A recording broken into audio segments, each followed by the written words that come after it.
ہم جب کسی کو کہتے ہیں کہ موجودہ دور میں جو مختلف قسم کے کھانے، نئے نئے انداز کے لباس، جدید سواریاں بھی نبی کریم صلی اللہ علیہ وسلم کے دور میں نہیں تھی، اس وقت تو یہ بھی نہیں تھی. جب ہم یہ کہتے ہیں اور پھر بھی اسے سب جائز کہتے ہیں تو سامنے سے کہا جاتا ہے کہ یہ دین کی چیزیں نہیں ہیں، ان کا تعلق دنیا سے ہے. تو ان لوگوں کو پھر کس انداز سے سمجھایا جائے؟ لیکن مسلمان کا کوئی بھی عمل جو ہے وہ دین سے لا تعلق ہی رکھتا ہو، یہ کہاں سے ثابت؟ ٹھیک ہے نا، مسلمان کا جو بھی عمل ہے نا وہ دین سے ہی وابستہ ہوگا. صحیح.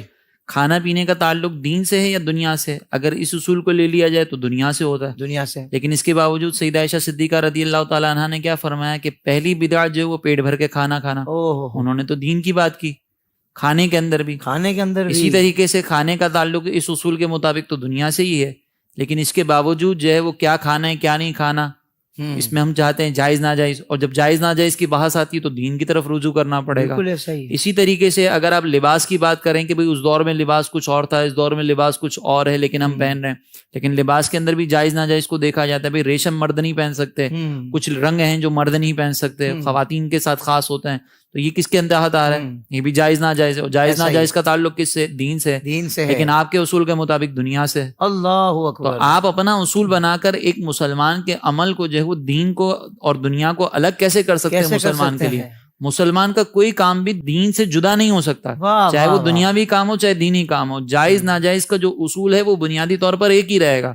میلاد کے جتنے عوامل ہم اختیار کرتے ہیں نا وہ بھی جائز ناجائز پہ پہلے سٹیپ پر آتے ہیں. پہلے ہم انہی اصولوں کے مطابق، جن اصولوں کے مطابق لباس کو جائز کہتے ہیں، جن اصولوں کے مطابق ہم جو ہے وہ گاڑی میں بیٹھنے کو جائز کہتے ہیں، پہلے اس اصول کے مطابق ہم دیکھتے ہیں کہ بلب جلانا جائز ہے یا ناجائز ہے. پہلے اسی اصول کے مطابق دیکھتے ہیں کہ بھئی بلب جلانا جائز ہے ناجائز ہے. پھر ہم یہ دیکھتے ہیں کہ اب بلب اچھی نیت سے لگا رہے ہیں یا بری نیت سے لگا رہے ہیں. ٹھیک ہے نا، اگر مثال کے طور پر کوئی اپنے گھر کے اندر جو ہے وہ بلب جلا کے بیٹھا ہوا ہے لیکن فالتو جل رہا ہے تو یہ اسراف کے اندر شامل ہوگا، تو یہ حرام ہے. آپ کا لائٹ جلانا یہاں پر حرام ہے. لیکن اگر آپ نے مہمانوں کے لیے جلایا ہو، مہمانوں کی تعظیم کے لیے جلایا ہو، ان کی خوش آمدی ایک مسلمان کے دل میں خوشی ڈالنے کے لیے جلایا ہو تو یہ جائز ہے، اس کے بعد آپ کو ثواب بھی مل سکتا ہے.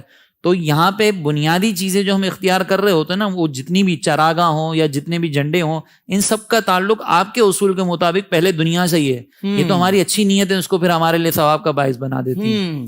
تو یہ جو خامہ خواہ کا کانسیپٹ ہے نا کہ بھئی اس کا تعلق دین سے، اس کا تعلق دنیا سے، تو یہ کانسیپٹ ہماری طرف جو ہے وہ غلط دیا جاتا ہے کہ مسلمان کا کوئی بھی عمل جو ہے وہ دین سے خارج نہیں ہو سکتا، وہ دین سے جدا نہیں ہو سکتا. مسلمان بنیاد جب لے گا نا تو وہ اپنی دین سے ہی بنیاد لے گا ہر چیز کے بارے میں، جس کو اپنے اصول کے مطابق چاہے آپ دنیا کہہ رہے ہو، وہ حقیقت میں دنیا نہیں، وہ دین ہی ہے. سبحان اللہ سبحان اللہ.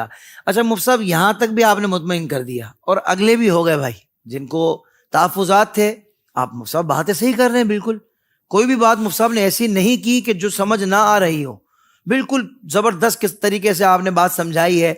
لیکن اس سے آگے کی بھی بات کر جاتے ہیں. اس سے آگے کیا سوال؟ اب یہ دیکھیں دماغ کیسے چلتا ہے ان کا. بولا نہیں ابھی بھی اس کو ہم گمراہ کر سکتے ہیں. ایک اور کوشش کس طرح کی جا رہی ہے کہ بھائی دینی چیزوں میں جو مساجد وغیرہ میں ماربل، قرآن کی خوبصورت پرنٹنگ وغیرہ کی مثال دی جاتی ہے تو کہا جاتا ہے کہ ان پر ہم الگ سے کوئی ثواب بیان نہیں کرتے.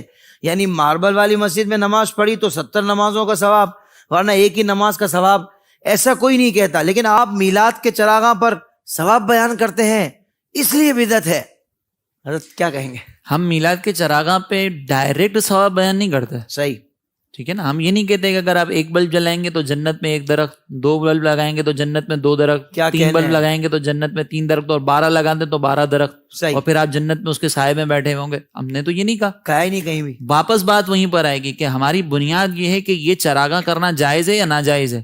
اگر جائز ہے تو اچھی نیت سے اس پہ ثواب ایسے ہی ہوگا جیسے ماربل والی مسجد میں جب چندہ مانگا جاتا ہے نا، اس میں کہا جاتا ہے کہ بھئی یہاں پہ آپ ماربل لگائیں گے، مسجد میں حسن ہوگا، آپ کی اس اچھی نیت پہ آپ کو ثواب ملے گا. تو ثواب ماربل پر نہیں مل رہا، آپ کی مسجد کی تزئین کے لیے جو نیت ہے نا اس پر مل رہا ہے. اسی طریقے سے بلب لگانے پر ثواب نہیں ہے، یہ بلب لگانے کے پیچھے جو اصل ثواب ہے نا وہ نیت پر ہے. صحیح ہے. ٹھیک ہے نا، تو ہم یہ نہیں کہہ رہے کہ ہم نے ڈائریکٹ فی نفسی ہی لائٹوں کے اوپر ثواب بیان نہیں کیا، ہم نے لائٹوں پر جو ہماری اچھی نیت ہے اس پر ثواب بیان کیا ہے. آپ کے اصول کے مطابق یہ بدعت اس وقت ہوتا کہ جب ہم یہ کہتے کہ بھئی اگر آپ نے جھنڈا یوں لہرایا نا تو آپ تو سیدھے جنت میں چلے جائیں گے جھنڈا ہلانے کی وجہ سے. نہیں, ایسا نہیں ہے. آپ نے جھنڈا بلند کیا, مقصد دل میں یہ تھا کہ یہ عظمت مصطفیٰ کا جھنڈا اوپر ہو رہا ہے, تو اس نیت اور مقصد کی وجہ سے آپ کو جنت میں درجات ملیں گے. کیا کہنے, جھنڈا بلند کرنا کہ مقصد کیا ہے پیچھے یہ دیکھا جائے گا. اور اگر کوئی میلاد کا ہی جھنڈا اٹھا رہا ہو لیکن نیت اس کی کچھ بھی نہ ہو تو ہم بھی ثواب نہیں بیان کرتے. اگر کوئی گھر کے اوپر لائٹیں لگائے, نیت اس کی کچھ بھی نہ ہو لوگوں کو دکھانے کی, تو ہم بھی ثواب نہیں بیان کرتے, کیونکہ اصل لائٹ لگانے پہ تو ثواب نہیں نا, اصل تو نیت پر ہے. تو بس یہ اصول ذہن میں رکھیں کہ ماربل والی مسجد کے اندر ہم بھی یہ نہیں کہتے کہ 70 مرتبہ آپ کو ثواب ملے گا یا لائٹ لگانے پر. بات دونوں طرف ایک ہی ہے کہ اگر آپ نے مسجد میں ماربل لگائے, چندہ دینے پر ثواب کب ملے گا؟ ماربل لگانے کی وجہ سے نہیں, ثواب اس وقت ملے گا کہ آپ نے نیت اچھی کی ہوئی ہے, مسجد کی تزئین کی. اسی طریقے سے لائٹ لگانے پہ ثواب کب ملے گا؟ جب آپ کی نیت یہ ہوگی کہ یہ عظمت مصطفیٰ کو ظاہر کرنے کے لیے لگائی. بس یہ بنیادی طور پر فرق ہے.